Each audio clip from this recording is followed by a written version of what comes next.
August 27, 1979, began as a picture-perfect summer afternoon.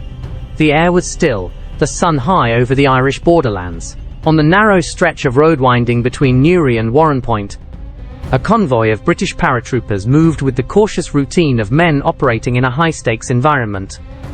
To the untrained eye, the landscape was serene green fields, the shimmering water of the loch, and the ancient stone of Narrow Water Castle standing watch. But beneath this tranquility, a trap of devastating precision had been set. The silence was not peaceful, it was a holding of breath before the storm. At exactly 4:40 p.m. the calm was shattered. The first device, concealed beneath a truckload of hay, detonated with such overwhelming force that it tossed a 6-ton vehicle into the air as if it were a toy. The impact was instantaneous and catastrophic. 6 soldiers lost their lives in the blink of an eye. For those who survived the initial blast, the world dissolved into chaos. Believing they were under direct fire from the dense tree line across the water, the survivors scrambled for cover, returning fire into the foliage.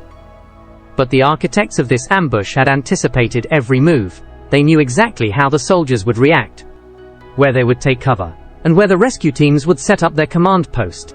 This was not a random attack. It was a masterclass in tactical planning. As reinforcements arrived, and medical teams rushed to aid the wounded near the castle's gatehouse, the true nature of the trap was revealed. 30 minutes after the first explosion, a second device, hidden with surgical calculation at the very spot the rescuers had gathered, was triggered. The result was heartbreaking.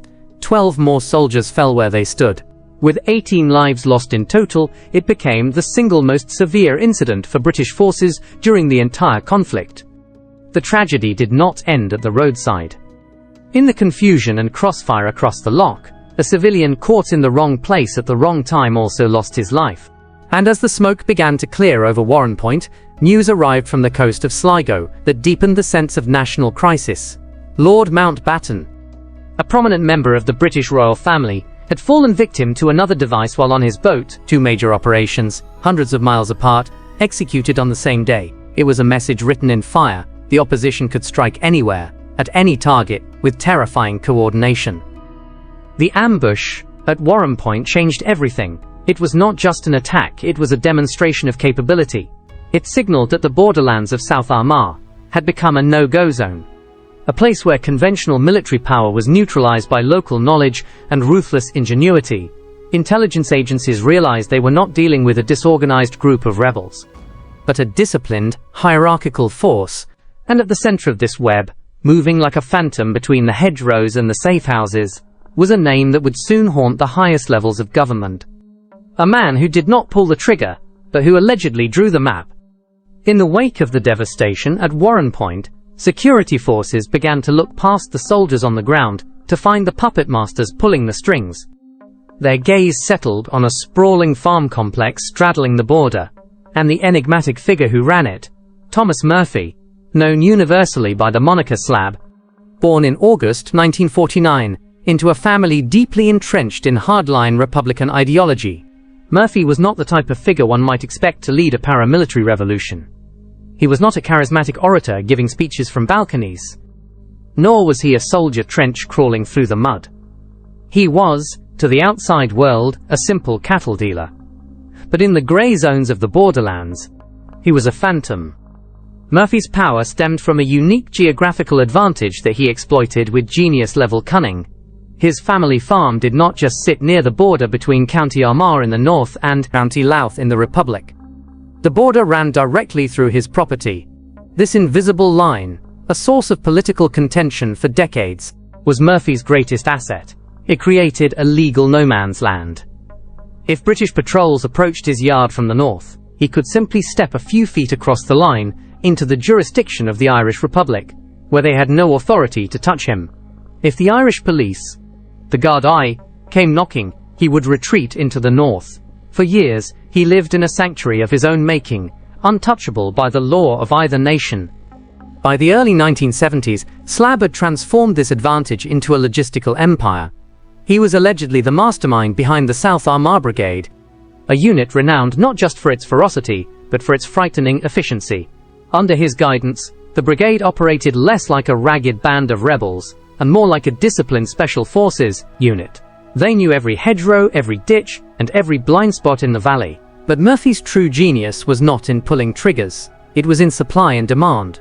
He understood that a campaign required money, fuel, and equipment.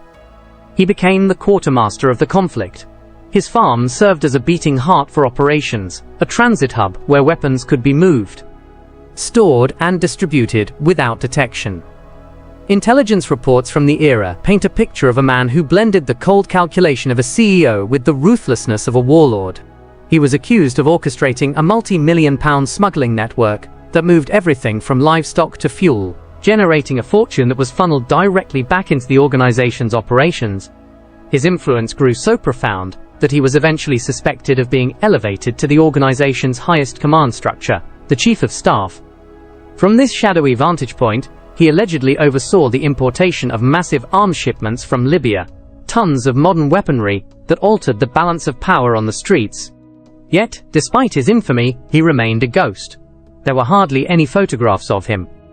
He rarely spoke in public. He was a myth, whispered about in pubs and detailed in classified files. A man who controlled the landscape of the conflict without ever seemingly leaving his farmyard. But as his legend grew, so did the determination of his enemies to drag him into the light. For a man who thrived in the shadows, Thomas Murphy made a decision in 1987 that baffled observers. He voluntarily stepped into the spotlight. The catalyst was a front-page exposé by the Sunday Times, which boldly named him as the mastermind behind the bombing campaigns rocking Britain, and identified him as the organization's chief of staff. For Murphy, this was an intolerable breach of his carefully curated persona. He was not a paramilitary commander, he insisted. He was a humble farmer, being slandered by the press, furious, and seemingly confident in his untouchability. He did what few in his position would dare. He sued the newspaper for libel. It was a high-stakes gamble. By dragging the accusations into a courtroom in Dublin, Murphy believed he could force the newspaper to retract its claims or face financial ruin. He was betting on the fact that intelligence agencies would be too secretive to share their evidence, and that locals would be too fearful to testify. He was wrong. The courtroom was transformed into a battleground where the simple farmer defense began to crumble under forensic scrutiny. The trial did not go as Murphy planned. The newspaper's legal team brought forward a parade of witnesses that read like a directory of the conflict's hidden actors. Customs officials, police officers, and Barndsey, most damning of all, former insiders. For the first time, the veil of secrecy was pierced. Witnesses described a man who was not just checking cattle prices, but allegedly coordinating international arms deals and sanctioning operations. The cross-examination was relentless, exposing the discrepancies in his finances and his movements. The myth of the quiet agriculturalist was being dismantled, piece by piece, on public record. But the most chilling aspect of the trial was not the legal arguments. It was the human cost. One witness, a former associate named Aidan Collins, provided testimony that offered a rare glimpse into the internal workings of Murphy's alleged operations. It was an act of immense bravery to speak out against a man with such a fearsome reputation. Tragically, Collins would not live to see the full legacy of his testimony. Not long after the legal proceedings, he met a sudden and fatal end near his home, a grim event that many interpreted as a cold, calculated act of retribution. His passing served as a terrifying reminder to anyone else thinking of breaking the code of silence. Ultimately, the legal war ended in disaster for Murphy.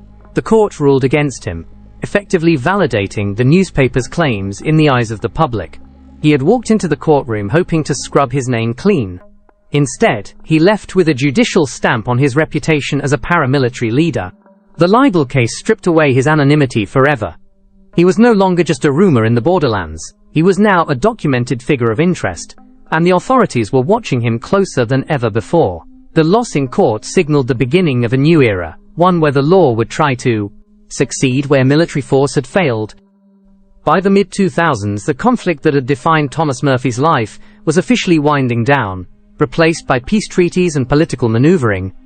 But while the checkpoints were being dismantled, Murphy's personal enterprise was booming. His farm had evolved into something far more sinister than a simple hideout.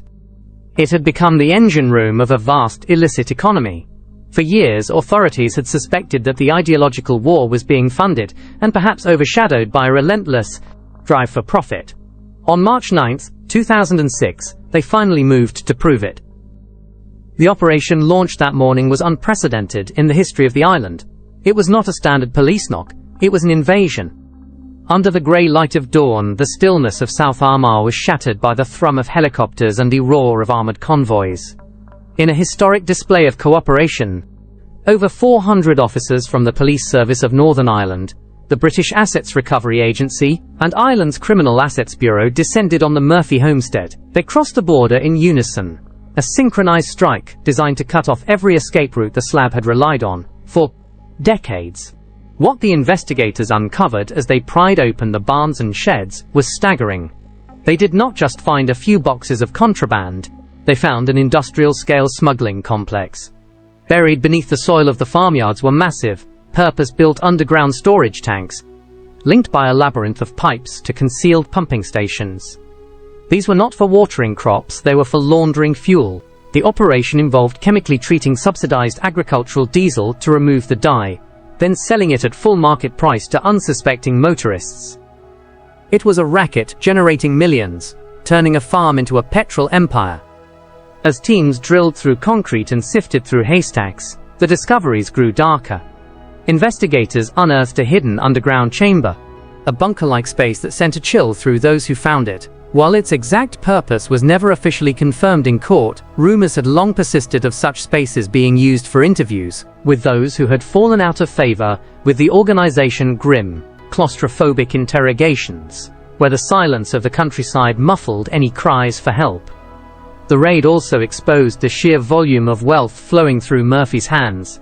Officers seized hundreds of thousands in cash, hidden in bales and bags, along with mountains of financial documents, computers and checks. It became undeniably clear that Thomas Murphy was not a struggling man of the land.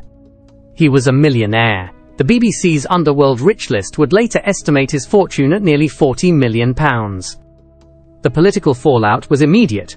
Allies in the Republican movement attempted to defend him, portraying the raid as a political witch hunt against a staunch supporter of the peace process. But the physical evidence was impossible to ignore. The fuel tankers, the cash, the secret bunkers, it all painted a portrait of a man who had seamlessly transitioned from paramilitary strategist to organized crime boss. The raid did not put him in handcuffs that day, but it seized the most dangerous weapon of all, the paper trail. The documents found in that raid would become the smoking gun that finally pierced his armor, setting the stage for a downfall that would come not from a soldier's bullet, but from a forensic accountant's spreadsheet. It took nearly a decade for the evidence seized in that dawn raid to mature into a conviction. But the authorities remained patient. They had learned a valuable lesson from history. When you cannot catch a kingpin for the violence in the streets, you catch him for the ink on the ledger. In a strategy echoing the downfall of Al Capone, the state decided to pursue Thomas Murphy, not for his alleged role in the conflict, but for his failure to file tax returns. The trial, which concluded in December 2015, was a far cry from the dramatic libel battle of the 80s. There were no sensational witnesses from the underworld. Only forensic accountants and boxes of receipts. The special criminal court in Dublin heard how the simple farmer with no declared income had traded over €275,000 in cattle and land deals. The defense maintained the image of Murphy as an illiterate man of the soil, who lived a frugal life. But the paper trail told the story of a hidden tycoon. The verdict was unanimous. Guilty on 9 counts of tax evasion. In February 2016, the man who had been a ghost for 40 years was finally given a number. He was sentenced to 18 months in prison. The image of Thomas Slab Murphy being led away was symbolic of the end of an era. He was initially transported to Portloy's prison, the state's maximum security fortress, under armed military escort, a testament to the fact that, even at 66 years old and convicted of a white-collar crime, he was still considered a figure of immense power. His time behind bars was relatively short. After a failed appeal, he was moved to a lower security facility and eventually walked free in April 2018. But the world he stepped back into had changed. The conflict was history, the border was open, and his invincible aura had been punctured by the mundane reality of a tax conviction. Today, Thomas Murphy remains a living paradox in the quiet hills of South Armagh. To his loyal supporters, he is a stoic survivor, a Republican who stood firm against the pressure of two governments. To his detractors, he is the ultimate criminal opportunist, a man who wrapped a smuggling empire in the flag of a cause and profited from the chaos.